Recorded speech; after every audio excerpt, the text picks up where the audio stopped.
Tipay, wag. Wag. Nakita ko kasi yung mata niya. Alam niyo yung talong na parang, kasi talagang yung kamay niya, nakangiwi na siya, nakaganon na yung kamay niya. As in talagang, pero hindi ko kinuha na wala na siya. Sabi ko lang sa kanya, laban lang. Laban ka lang. And then, yun na, dating na kami ng video. Walang lumalapit sa amin kasi kala nila nakubid yung asawa ko. Sabi ko, ano pa yun, 2020, kaya talagang ano pa yung COVID. Kaya ano kasi ako mismo nakakita eh. So, kitang-kita ko. Hindi naman ako natakot nung una. Hindi na ako kinabahan. Hindi ko lang alam kung anong gagawin. So, pagpaupo namin, yun na. Ano ba? Parang nag-ano na siya. Last Nag-ingay na din siya. Hininga. Sa akin, parang ano lang, okay, parang dadalhin lang namin si Papa sa ospital, mas magiging okay na. Tapos pagdating namin doon, hindi ko.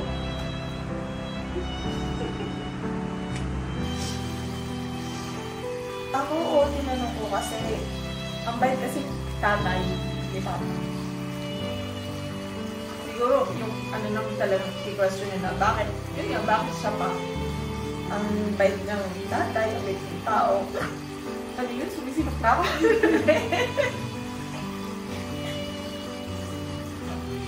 Yan, dumating yung point na tinanong ko si Lord kung bakit di pa pa nangyari yun. Pero, alam ko na lagi naman may rason kung bakit. Hindi naman ginagawa ni Lord lahat kung walang rason eh. Nasa plano niya yan. Siguro, nire-ready niya lang kami kasi ganyan yung struggles ngayon.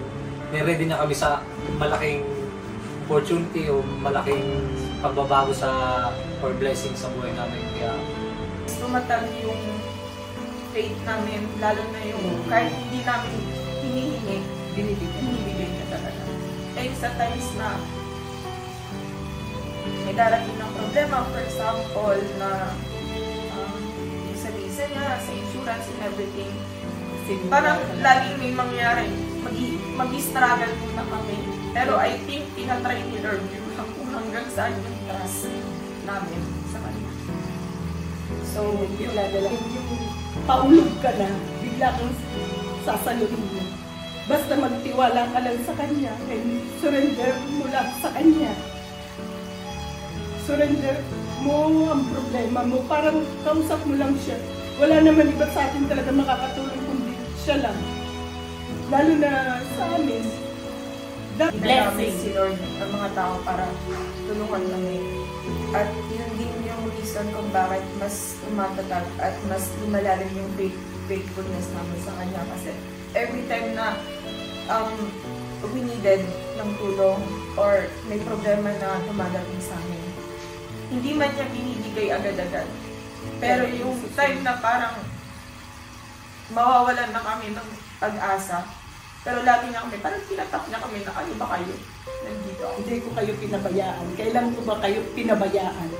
Laging andito lang, basta yung trust nyo lang sa akin. Yung trust lang talaga. At andito lang po ako lagi para kay Papa kahit yung ano po, yung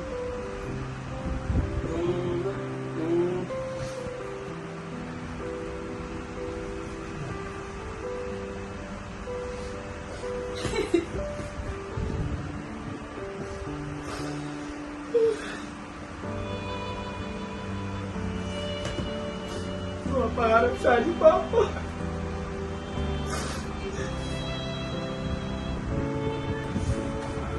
Yung isa din na dahilan ko bakit kahit na minsan yung pagkakasundo, kahit sa lahat naman ng pamilya, meron talagang may magkakaunawaan. Pero dahil si Papa siya kay Mama Lu, sabi ko, ano namin lahat, na nawawala yun bigla sa kung ano may mga pagkakaintindihan, mas nangingibabaw yun lang sa amin lahat.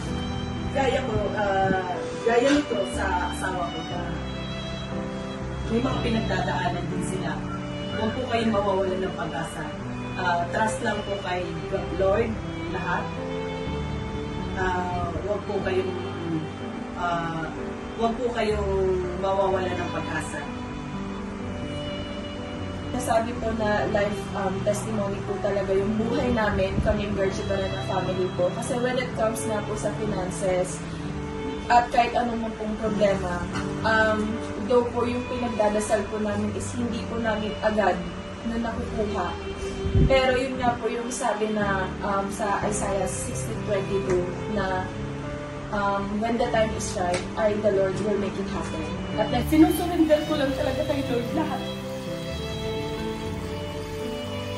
Lagi ko lang sinasabi sa Kanya, lagi lang akong patatanin, palakasin. Kasi kung wala siya talaga, bagsak na ako. Dahil hindi ko naman kakayanin mag-isa. Hindi ko talaga kaya. So ako po, sa family ko, kahit ano man pong mangyari, hindi po kami maghihiwalay.